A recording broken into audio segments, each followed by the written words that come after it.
भगवान परशुराम के शब्द को स्मरण कीजिए। अंगराज कर्ण, जो विद्या नीति के मार्ग पर चलकर प्राप्त की जाती है वो संकट के समय साथ छोड़ देती है। यह भगवान परशुराम का श्राप नहीं अंगराज, प्रकृति का नियम है। किंतु मैंने अथक श्रम किए थे विद्या प्राप्त करने के लिए वासुदेव, फिर मुझे क्यों मेरे विद्या का विस्मरण हो गया? विद्या प्राप्त करने का प्रयत्न आपने क्यों किया था अंगराज? क्या विद्या का महत्व जाना था आपने? क्या विद्या प्राप्त करके समाज को लाभ देने की इच्छा थी आपके हृदय में, या केवल अपने अपमान का प्रतिशोध लेने हेतु आपने विद्या प्राप्त की? वास्तव में विद्या प्राप्त करने हेतु श्रमों की तो आवश्यकता ही नहीं होती, केवल एकाग्रता और समर्पण पर्याप्त है। ज्ञान तो आत्मा का सहज गुण है, और आप बुद्धिमान हैं। आप ही बताएं, विद्या ग्रहण करते समय मन एकाग्रह क्यों नहीं रहता? जब ज्ञान को मनुष्य साधन मानता है, किसी अन्य वस्तु को प्राप्त करने हेतु ज्ञान ग्रहण करने निकल पड़ता है, तब ज्ञान ग्रहण करते समय उसका मन स्थिर नहीं हो पाता। ज्ञान उसकी आत्मा का गुण नहीं बन पाता। जैसे रंग वस्त्र का अपना गुण नहीं होता, इसीलिए सूर्य प्रकाश में तपकर रंग छूट जाता है। जो व्यक्ति अमूल्य ज्ञान का मोल जानकर ज्ञान प्राप्त करता है वो उत्तम बन जाता है, किंतु जो व्यक्ति कुछ और प्राप्त करने के आशय से ज्ञान प्राप्त करता है वो जीवन भर श्रेष्ठ बनने की स्पर्धा में लगा रहता है, किंतु उत्तम नहीं बन पाता। आपने भी ज्ञान प्राप्त किया इसी आशय से, भगवान के शरण में रहकर भी आपका मन शांत नहीं हुआ। आप प्रतियोगिता करते रहे कहीं दूर बैठे अर्जुन के साथ। ज्ञान प्राप्ति का आपका आशय ही अनुचित था, तो इस विद्या का विस्मरण कैसे नहीं होता अंगराज? कैसे नहीं करता मैं प्रतियोगिता वासुदेव? कैसे समझौता कर लेता अपने जीवन के साथ? ये समाज निरंतर ही मेरी संभावना को कुचलते आया है, मेरी शक्ति को सम्मान नहीं दिया, मेरे स्वप्नों को स्वीकार नहीं किया, सदा ही सूत पुत्र कहकर अपमानित करता रहा है मुझे। इस समाज ने मुझे हमेशा स्मरण करवाया है कि सूत में सामर्थ्य नहीं है।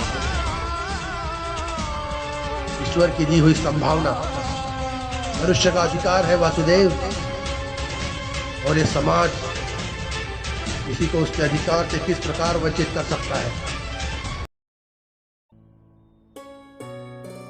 अवश्य ही यह घोर अपराध है राधे, जाति पाति का भेद करना, और इन मिथ्या भेदों के आधार पर किसी मनुष्य को या समाज के किसी भाग को अधिकार से, अवसर से, संपत्ति से या सम्मान से वंचित रखना मानवता के विरुद्ध है।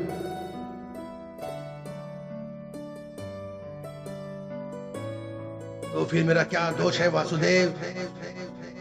यदि मेरे मन में असंतोष जन्मा, यदि मैंने प्रतियोगिता की, यदि मैंने फलपूर्वक अपना अधिकार प्राप्त करने का प्रयत्न किया, तो मेरा क्या दोष है वासुदेव?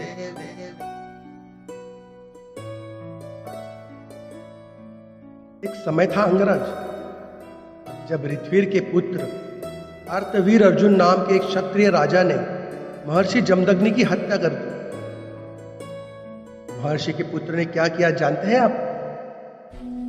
उन्होंने अपनी पीड़ा में भी विचार किया कि क्यों उनके पिता महर्षि जमदग्नि की हत्या की गई, कहां फैला था धर्म।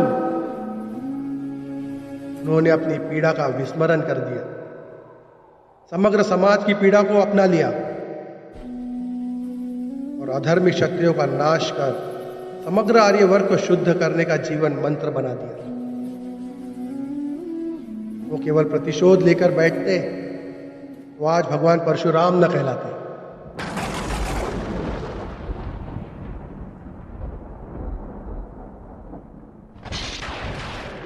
हाँ राधे, आपको जो दुख और अपमान मिले वो वास्तविक थे, किंतु आप उन्हें अवसर बना लेते, समाज का उद्धार होता और आपका कल्याण होता।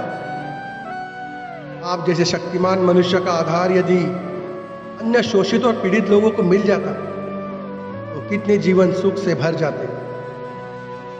आपके पास संभावना थी, सामर्थ्य भी था और उस पीड़ा का अनुभव भी था, किंतु आपने अपना जीवन उन्हें समर्पित नहीं किया।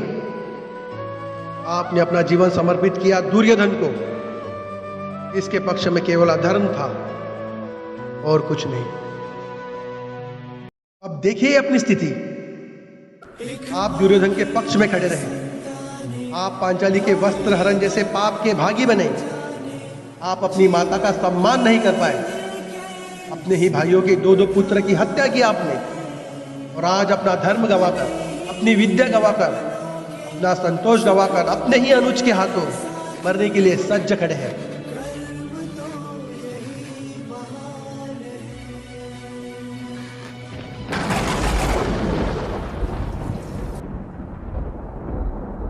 आप यथार्थ कह रहे वासुदेव, किंतु मैं मित्र दुर्योधन के उपकारों का विस्मरण नहीं कर सकता। कौन सा उपकार राधे? क्या आपसे मित्रता करने के पश्चात दुर्योधन ने समग्र हस्तिनापुर के सूतों और पीड़ित मनुष्यों को विद्या का अधिकार क्या दे दिया? क्या उसने सारे पीड़ित और शोषित समुदाय को अपना लिया? नहीं राधे, उसने केवल अपने लाभ हेतु आपसे मित्रता की। आपके हृदय में अर्जुन के प्रति जो प्रतिस्पर्धा थी, उसके कारण आपसे मित्रता की। यदि आपने अपने दुखों का त्याग करके समाज के दुखों को अपनाया होता तो दुर्योधन के मिथ्या मित्रता का सत्य आप जान पाते। यदि दुर्योधन के हृदय में उपकार की भावना होती तो आप उसके माध्यम से समस्त संसार के पीड़ितों को लाभ करवा पाते।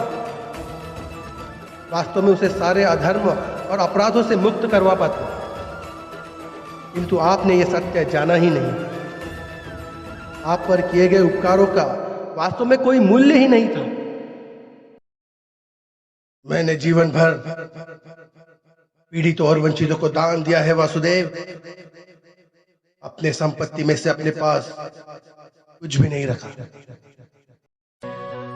धन दान का वास्तविक लाभ दानी को होता है, दान प्राप्त करने वाले को नहीं। आपने यदि अपने सामर्थ्य का उपयोग अपने जैसे पीड़ितों को स्वतंत्रता दिलाने के लिए किया होता तो सबको लाभ होता राधे। आप कहते समाज ने आपकी संभावना का नाश कर दिया, किंतु ईश्वर द्वारा दी गई इन संभावना का मूल्य आपने जाना ही नहीं।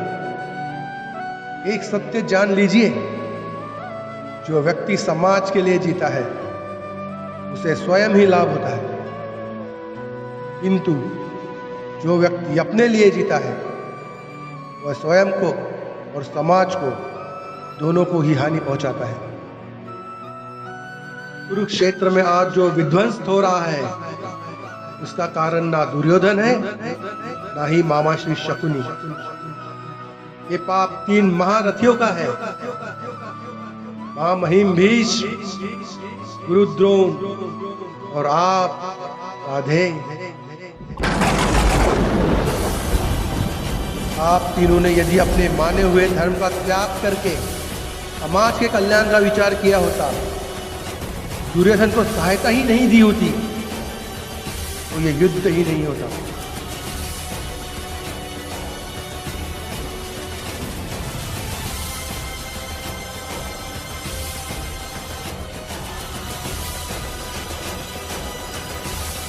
आप उचित कह रहे हैं वासुदेव।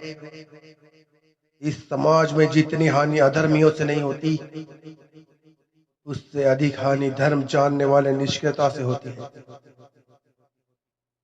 इस महायुद्ध का पाप हमारे सर है। अब समय है राधे, अपने दुखों को भूल जाइए, अपने अधर्म का त्याग कीजिए और अपनी मृत्यु को स्वीकार कर लीजिए। इसी में समाज का और आपका कल्याण है। राधे।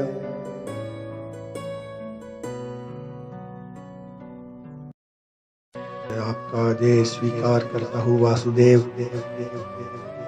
और मृत्यु को भी स्वीकार करता हूँ। मेरी माँ कुंती से कहिएगा कि वो मुझे क्षमा करे,